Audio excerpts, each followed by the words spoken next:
गुरुर् ब्रह्मा गुरुर् विष्णु गुरुर्देवो महेश्वरा गुरुर् साक्षात परब्रह्म तस्मै श्री गुरुवे नमः। नमस्कार, आप देख रहे हैं नक्षत्र दुनिया और आज की वीडियो में हम बात करेंगे गुरु ग्रह के विषय में। गुरु ग्रह अन्य ग्रहों के साथ युति बनाकर किस प्रकार के रिजल्ट देते हैं, किस प्रकार के फल देते हैं, इस पर चर्चा करेंगे। सबसे पहले हम बात करेंगे गुरु ग्रह के विषय में। मित्रों, गुरु ग्रह यानी जीवन के धन प्रदायक ग्रह जीवन काल के दौरान किसी भी प्रकार के मान सम्मान की बात हो, किसी भी प्रकार के ज्ञान की बात हो, शिक्षा की बात हो, धर्म कर्म की बात हो या मांगलिक कार्यों की बात चल रही हो, जीवन में सकारात्मकता की बात हो, तो गुरु ग्रह की स्थिति कुंडली में अनुकूल होना बेहद आवश्यक है। यदि गुरु ग्रह कुंडली के अंदर अनुकूल हो, कारक ग्रह बनकर बैठे हुए हों, तो जीवन की बहुत सारी मुश्किलों को अपने आप ही आसान कर देते हैं। जीवन में आने वाले संकटों को खुद ही टालने की क्षमता रखते हैं। लेकिन सबसे पहले हमें देखना होगा कि गुरु महाराज हमारी कुंडली में कारक ग्रह है या नहीं। पहले नंबर पर आप ये देखें, गुरु महाराज यदि कुंडली में कारक ग्रह हैं तो इसका तात्पर्य है कि आपकी कुंडली मेष लग्न, वृश्चिक लग्न, धनु लग्न, मीन लग्न, कर्क लग्न और सिंह लग्न की होगी, क्योंकि इन लग्नों में गुरु ग्रह कारक ग्रह माने जाते हैं। अब जिन लग्नों में ये कारक ग्रह नहीं होते हैं वहां पर उनकी स्थिति को देखना होगा, ये किस भाव में बैठे हुए हैं और किस राशि में बैठे हुए हैं। यदि ये मेष राशि, वृश्चिक राशि, धनु राशि, मीन राशि, कर्क राशि या सिंह राशि में बैठे हुए हैं तो समझ लीजिए कि आपकी कुंडली में काफी हद तक ये रिजल्ट सकारात्मक ही देंगे अपनी दशा अंतर्दशा के दौरान। ध्यान रखें, गुरु ग्रह कभी भी मकर राशि में यदि बैठे हुए हैं तो नीच अवस्था के माने जाते हैं और नीच अवस्था के गुरु ग्रह अपनी दशा अंतर्दशा के दौरान सामान्यतः रिजल्ट अच्छे ना दे, इस बात की संभावना एक बनती है। हालांकि फिर भी आपको ये देखना होगा कि इनकी नीचता भंग हो रही है अथवा नहीं। गुरु यदि नीच के भी हो जाए तब भी इनकी दृष्टि शुभ फलदायक ही मानी जाएगी। आइए अब बात करते हैं कि गुरु यदि अन्य ग्रहों के साथ युति बनाए तो किस प्रकार के फल देते हैं। मित्रों, यदि आपकी कुंडली में गुरु और चंद्रमा की युति बन रही हो, यानी गुरु और चंद्रमा एक साथ बैठे हुए हों किसी भी भाव के अंदर, विशेष रूप से यदि शुभ भावों के अंदर बैठेंगे तो ज़्यादा अच्छा रिजल्ट मिलेगा। गुरु और चंद्र की युति को गज केसरी योग के नाम से जाना जाता है। अब इस योग के कारण जीवन काल के दौरान धन धान्य की कमी सामान्यतः नहीं रहती, यानी गुरु चंद्र की युति बनती है तो गज केसरी योग के कारण जीवन में धन धान्य की कमी नहीं रहती। जातक परोपकारी किस्म का होगा, परोपकार करने वाला होगा, दयाशीलता का गुण जातक के अंदर पाया जाएगा, यानी जातक धर्मात्मक किस्म का होगा। ईश्वरीय कृपा ऐसे जातकों को प्राप्त होती है।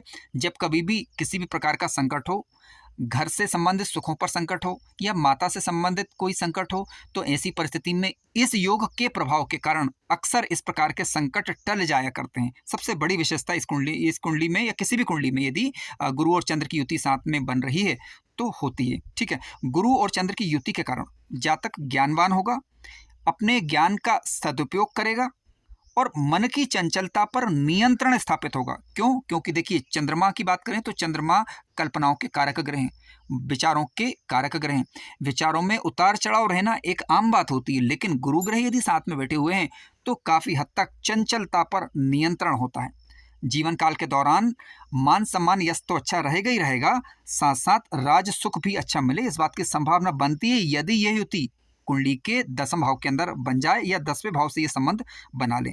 गुरु और माता का सहयोग ऐसे जातकों को प्राप्त होता है क्योंकि गुरु गुरु के कारक हैं और चंद्रमा माता के कारक हैं। जब ये दोनों एक साथ बैठेंगे तो जातक को गुरु का और माता का सहयोग प्राप्त होगा और उनसे दिशा निर्देश प्राप्त होंगे, जिसके कारण वह जीवन काल में तरक्की अर्जित करता है।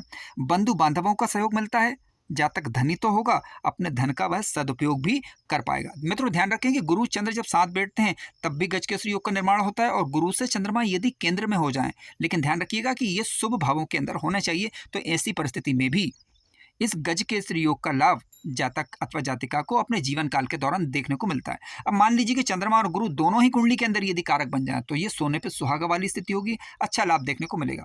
मित्रों, यहाँ पर एक बात की तरफ मैं संकेत जरूर करना चाहूंगा। कई बार ऐसा देखा जाता है कि मान लीजिए कि आपकी कुंडली के अंदर गुरु चंद्र की युति बनी हुई है लेकिन आपको उसका लाभ नहीं मिल पा रहा है, तो आप ये देखें कि गुरु और चंद्रमा के पास बल कितना है, क्या कोई ग्रह कमजोर तो नहीं। यदि कोई ग्रह कमजोर है तो आपको उसको बल देना होगा सकारात्मक तरीके से।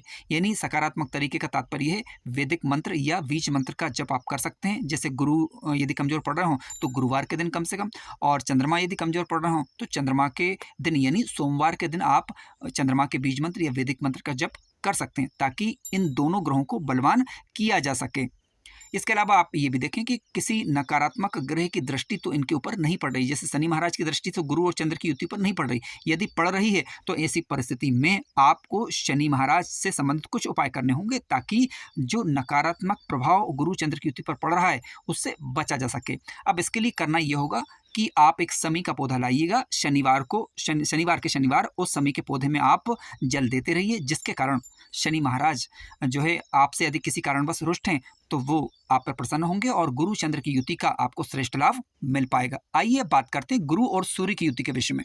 मित्रों, कुंडली में गुरु और सूर्य यदि ये दोनों एक साथ बैठ जाएं तो ये कुंडली को काफी मजबूत बना देते हैं, क्योंकि गुरु ज्ञान और शिक्षा के कारक ग्रह हैं, तो सूर्य की बात करें तो आत्मा के कारक ग्रह हैं। ज्ञान और आत्मा का संगम जब कभी भी होगा तो निसंदेह जीवन में प्रगतिकारी होगा। जातक अपने आत्मबल, अपनी सूझबूझ का प्रयोग करते हुए ज्ञान का उपयोग करता है जीवन को उन्नत करने में, जीवन को आगे बढ़ाने में और समाज को एक दिशा दिखाने में। अब सूर्य और गुरु जब एक साथ बैठते हैं तो शासन करने की प्रवृत्ति जातक की होती है। हालांकि ये प्रवृत्ति धौंस जमाने वाली नहीं बल्कि समाज को दिशा दिखाने वाली होती है। ठीक है, आत्मज्ञानी होगा जातक। चेहरे पर एक तेज आपको देखने को मिलेगा यदि गुरु और सूर्य का संबंध लग्न भाव से विशेष रूप से हो जाए तो चेहरे पर तेज दिखेगा, ज्ञान का तेज भी आपको दिखाई देगा, साथ साथ सामने वाले के चेहरे पर रौनक होगी। कहने का मतलब है जातक भविष्यवक्ता हो सकता है। अब भविष्यवक्ता का ये मतलब नहीं कि आंख मूंचे और सारी जानकारी पता लग जाए। भविष्यवक्ता का तात्पर्य है सामने वाले को आगे की बात का अंदाजा लग जाता है कि उसे क्या करना है क्या नहीं करना है और जो वो काम कर रहा है उसकी परिणति क्या होगी, तो ये लगा पाने में, मतलब ये अनुमान लगा पाने में वह सक्षम हो जाता है। जातक शिक्षित होगा, उच्च शिक्षित होगा, शिक्षित नहीं भी होगा तो ज्ञानी होगा वो। ठीक है, यानी कुल मिलाकर अपने ज्ञान का उपयोग करने वाला होगा। अधिकारी वर्ग हो सकता है। ठीक है, गुरु और सूर्य की युति जब बनती है तो जातक को अच्छा अधिकारी बना सकती है यदि ये युति शुभ भावों के अंदर हो और ये ग्रह दोनों कुंडली के अंदर कारक ग्रह बन रहे हो। रिसर्च इत्यादि में भी जातक को ये सहायता प्रदान करते हैं यदि इनका संबंध कुंडली के अष्टम भाव से हो जाए। जातक कीर्तिमान होगा। इसके अलावा जातक ज्योतिष के क्षेत्र में, वेद पुराण शास्त्र धर्म कर्म में उसकी रुचि रहेगी, यानी ऐसे विषय जिनको आम व्यक्ति आसानी से ना समझ पाए उसको ऐसा जातक आसानी से समझ पाता है। इसके अलावा अपने विवेक का प्रयोग कर पाएगा, अच्छा शिक्षक भी हो सकता है और समाज को ये दिशा देने वाले ऐसे लोग कहे जाएंगे। जिस भाव में युति बनेगी उस भाव को ये अत्यंत मजबूत कर देती है। आइए अब बात करते हैं गुरु मंगल की युति के विषय में। मित्रों, गुरु और मंगल जो कि आपस में नैसर्गिक रूप से मित्र कहे जाते हैं, यदि गुरु और मंगल की युति आपकी कुंडली के अंदर बन रही है और दोनों ग्रह मित्र क्षेत्रीय होकर, स्वक्षेत्रीय होकर या उच्च राशि के होकर बैठे हुए हों, यानी कहने का तात्पर्य कि कोई भी ग्रह शत्रु क्षेत्रीय या फिर कम से कम नीच राशि में नहीं होना चाहिए। अब गुरु की बात करें तो मकर राशि में नीच के होते हैं और मंगल की बात करें तो ये कर्क राशि में नीच के होते हैं। तो किसी भी ग्रह की नीच राशि कम से कम नहीं होनी चाहिए। शुभ भावों के अंदर युति बनती है तो सोने पर सुहागा वाली स्थिति से कहा जाएगा। क्यों? देखिए, गुरु ज्ञान है, धर्म है। मंगल की बात करें तो मंगल ऊर्जा है, क्योंकि मंगल को सेनापति का दर्जा दिया गया है। मंगल एक ललकार है अपने आप में, लेकिन जब गुरु का साथ मिलता है तो मंगल की ऊर्जा नियंत्रित होती है और मंगल की ऊर्जा नियंत्रित हो जाने के कारण जातक अपने कर्मों को कुछ इस प्रकार से करेगा कि उसका लाभ जीवन काल के दौरान मिल पाए।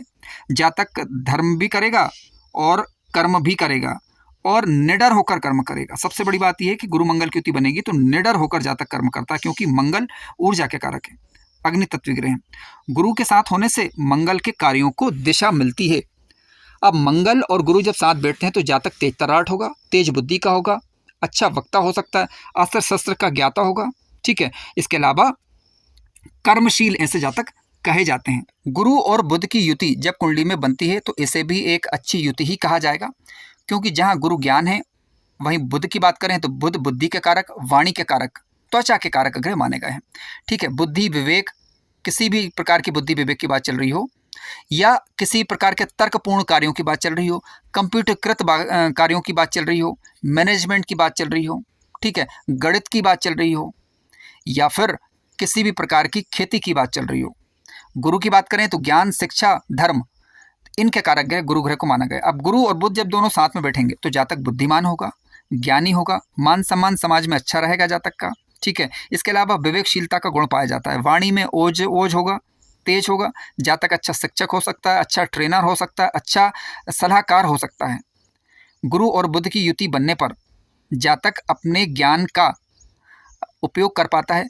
उपदेशक के रूप में भी जातक उपयोग कर पाएगा, क्योंकि गुरु ज्ञान और शिक्षा के कारक ग्रह वैसे भी हैं। तो जातक अच्छा उपदेशक, अच्छा ट्रेनर, अच्छा सलाहकार हो सकता है, अच्छा शिक्षक हो सकता है, अच्छा प्रोफेसर हो सकता है। अपनी वाणी का प्रयोग समाज को सही दिशा देने में कर पाएगा। मित्रों, आइए अब बात करते हैं गुरु और शुक्र की युति के विषय में। गुरु और शुक्र दोनों ही गुरु हैं। देखिए, गुरु देवताओं के गुरु, शुक्र की बात करें तो ये राक्षसों के गुरु हैं।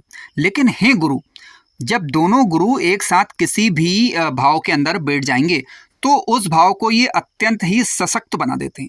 अब गुरु धन के कारक, शिक्षा के कारक, संतान के कारक, ज्ञान के कारक, ठीक है, जीवन में होने वाले मांगलिक कार्यों के कारक। शुक्र की बात करें तो शुक्र भी मांगलिक कार्य करवाते हैं, ठीक है। शुक्र भौतिक सुख सुविधाएं जातक को देते हैं, बंगला, मकान, गाड़ी, किसी भी प्रकार का सुख, भौतिक सुख, दाम्पत्य सुख, इनके कारक ग्रह शुक्र ग्रह। जब ये दोनों ग्रह एक साथ बैठेंगे तो निसंदेह जातक के जीवन को भव्य बना देते हैं, यदि इनका संबंध लग्न भाव से बन जाए, बलवान होकर। लेकिन कोई भी ग्रह और नीच अवस्था का नहीं होना चाहिए। तो जातक विद्वान होगा, ज्ञानी होगा, जातक भौतिक सुख सुविधाएं भोगेगा, क्योंकि उसके अंदर ये चाह बनी रहेगी, लेकिन गुरु ग्रह के कारण इन पर नियंत्रण होता है।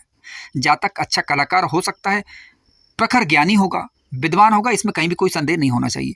जातक के राजसी ठाट बाट रह सकते हैं, लेकिन धार्मिक भी रहेगा, ठीक है। राजसी धार्मिक आप इसे बोल सकते हैं, धर्म भी करेगा और सुख भोग की चाह भी जीवन काल के दौरान बनी रहेगी। लेकिन उनकी कमी से भी ये ऐसा जातक कभी नहीं जूझता, ठीक है। भले ही कितनी गरीब घर में ये जन्म लें, लेकिन अंततः इनकी स्थिति इतनी मजबूत हो जाती है, कम से कम धर्म के क्षेत्र में ये आगे यदि रहते हैं तो। इसके अलावा यदि ये प्रॉपर ढंग से कर्म करते रहते हैं, देखिए कर्म अपने आप में अनिवार्य है, क्योंकि यदि आप कर्म करेंगे तभी तो उनका लाभ ले पाएंगे। यदि आप कर्मशील बने रहे तो निसंदेह सच मानिए, जीवन काल के दौरान भौतिक सुख सुविधाएं तो आपको मिलेगी ही मिलेगी, मान सम्मान और यश भी आपको मिलेगा, ठीक है। तो कुल मिलाकर गुरु और शुक्र की युति होने से, यदि ये युति लग्न या पंचम में बन जाए या अष्टम भाव के अंदर बन जाए, या इनका संबंध जो है इन भावों से हो जाए, तो जातक की छठी इंद्रिय जागृत हो जाती है। जो जातक कहेगा सच हो जाएगा, ठीक है। यानी जातक को पहले से सामान्यतः पूर्वाभास हो जाता है, इनका अनुमान सटीक हो, इस बात की संभावना प्रबल बनती है। तो जितनी भी इस युति की प्रशंसा की जाए उतनी कम ही होगी, क्योंकि गुरु और शुक्र का एक साथ बैठना अपने आप में बहुत बड़ी बात होती है। मित्रों, आइए अब बात करते हैं गुरु और शनि की युति के विषय में। देखिए, गुरु और शनि की युति यदि किसी भाव के अंदर बनती है तो सामान्य दृष्टि से यदि देखा जाए तो ये दोनों एक दूसरे के शत्रु ग्रह हैं, ठीक है। लेकिन फिर भी यदि किसी शुभ भाव के अंदर ये बैठे हो और कोई भी ग्रह कम से कम नीच अवस्था का ना हो, तो ऐसी परिस्थिति में देखिए, गुरु ज्ञान के कारक, धर्म के कारक, शिक्षा के कारक। शनि की बात करें तो शनि जो है वो परिश्रम के कारक ग्रह हैं, न्यायाधीश की संज्ञा इन्हें ज्योतिष शास्त्र के अंदर दी गई है। तो न्यायाधीश और धर्म का कारक ग्रह जब इस दृष्टि से यदि हम आपको देखते हैं तो इसे अच्छा ही माना जाएगा। जातक शिल्प कला में प्रवीण हो सकता है, होता है बल्कि, ठीक है। कोई ना कोई कला जातक के अंदर रहती है। जातक परिश्रमी होगा, न्यायशील होगा, लेकिन एक उन्मत्त प्रवृत्ति जातक के अंदर होती है। धीमी प्रगति से ऐसे जातक जीवन काल के दौरान तरक्की करते हैं। धन प्राप्ति करने में और संतान प्राप्ति में, शिक्षा प्राप्ति में देरी हो सकती है। क्यों? क्योंकि शनि देरी के कारक हैं, और शिक्षा और संतान और धर्म और धन, ठीक है, इनके कारक ग्रह गुरु हैं। अब गुरु इनके साथ जब बैठेंगे तो कहीं ना कहीं इन चीज़ों को प्राप्त करने के लिए जातक को परिश्रम अधिक करना पड़ता है, ठीक है। तब जाकर जीवन काल के दौरान ये चीज़ें उपलब्ध हो पाती हैं। हालांकि उपलब्ध हो जाती हैं, लेकिन थोड़ा देरी से। जातक अच्छा न्यायकर्ता हो सकता है, मान सम्मान जीवन काल के दौरान अच्छा रहेगा। जातक यदि आचरण शुद्ध रखे तो जीवन काल के दौरान बहुत बड़ी प्रगति करता है। जातक ज्ञानी भी होगा। कुल मिलाकर गुरु और शनि की युति इस बात पर निर्भर करेगी कि अच्छा फल देगी या नहीं, कि आपको देखना होगा कि बल किसके पास ज़्यादा है, ठीक है। बल यदि गुरु के पास ज़्यादा हुआ तब भी इस युति का फायदा मिलेगा आपको, शनि के पास हुआ तब भी फायदा मिलेगा। बस अंतर इतना है कि शनि यदि बलवान हुए तो चीज़ें प्राप्त करने में थोड़ा देरी या विलंब हो सकता है, लेकिन चीज़ें प्राप्त होती अवश्य हैं। मित्रों, आइए अब बात करते हैं गुरु और राहु की युति के विषय में। देखिए, गुरु और राहु की युति को गुरु चांडाल योग के नाम से जाना जाता है। गुरु और राहु की जब युति कुंडली के अंदर बनती है तो इसके क्या फल मिलेंगे, आइए विचार करते हैं। देखिए, गुरु और राहु जब एक साथ बैठते हैं तो शिक्षा में परेशानी, सीखने में परेशानी, ज्ञान प्राप्ति में परेशानी हो सकती है। किसी भी प्रकार का ज्ञान प्राप्ति कर रहे हो आप, चाहे वो शिक्षा के रूप में हासिल कर रहे हो या किसी अन्य रूप में कर रहे हो, तो उसमें कहीं ना कहीं ये बाधा कारक विशेष रूप से हो सकती है यदि राहु की महादशा अंतरदशा शिक्षा काल के दौरान आ जाए, ठीक है, तब संभावना ज़्यादा बनती है। नकारात्मक व्यवहार रह सकता है यदि राहु का बल ज़्यादा हो, ठीक है। विवाह, शिक्षा, भाग्य में बाधा, ठीक है, इनमें आ सकती है। पेट की समस्या रहना हो सकता है, ठीक है, यदि गुरु का संबंध और राहु का संबंध कुंडली के 6वें या 8वें भाव से बन रहा हो, ठीक है। अब गुरु की बात करें तो गुरु जिन चीज़ों के कारक हैं उन चीज़ों में कहीं ना कहीं व्यवधान, कहीं ना कहीं परेशानी रह सकती है। लेकिन दूसरी तरफ यदि हम देखें तो राहु के नकारात्मक प्रभावों में गुरु के कारण कमी भी आती है। ठीक है, यानी हो सकता है कि कुंडली में आपके राहु जो है वो शुभ फल ना दे रहे हो, लेकिन गुरु यदि साथ में बैठे हुए हैं तो अशुभता में ये निसंदेह कमी अवश्य करते हैं। ठीक है, राहु के दोष को दबाते हैं, राहु के दोष को खत्म करने का प्रयास, दबाते नहीं, खत्म करने का प्रयास यदि करते हैं मन, कुल मिलाकर कहने का मतलब ये, यानी उसे कम कर देंगे। परेशानी ज़्यादा बड़ी होगी तो कम कर देंगे, और यदि छोटी मोटी होगी तो खत्म कर देंगे। ज्ञान में दोष हो सकता है, यानी जो शिक्षा आप हासिल करें उसमें कहीं ना कहीं यानी उसमें प्रॉपर ढंग से हासिल ना कर पाए, इस प्रकार की समस्या ये दे सकते हैं। तो गुरु और राहु की युति को सामान्य दृष्टि से ठीक नहीं कहा जा सकता, लेकिन ऐसी परिस्थिति में आप देखिएगा कि राहु की यदि नकारात्मक फल मिल रहे हों तो राहु की वस्तुएं जैसे कि काली उड़द इत्यादि का दान आप शनिवार को कर सकते हैं। मित्रों, आइए अब बात करते हैं गुरु और केतु की युति के विषय में। देखिए, गुरु और केतु की युति यदि किसी भी भाव के अंदर बनती है, विशेष रूप से यदि ये युति कुंडली के नवम भाव, अष्टम भाव अथवा द्वादश भाव में बनती है, तो इसे काफी अच्छा और श्रेष्ठ ही कहा जाएगा, क्योंकि गुरु धर्म के कारक हैं। तो केतु की बात करें तो केतु भी मोक्ष के कारक ग्रह हैं।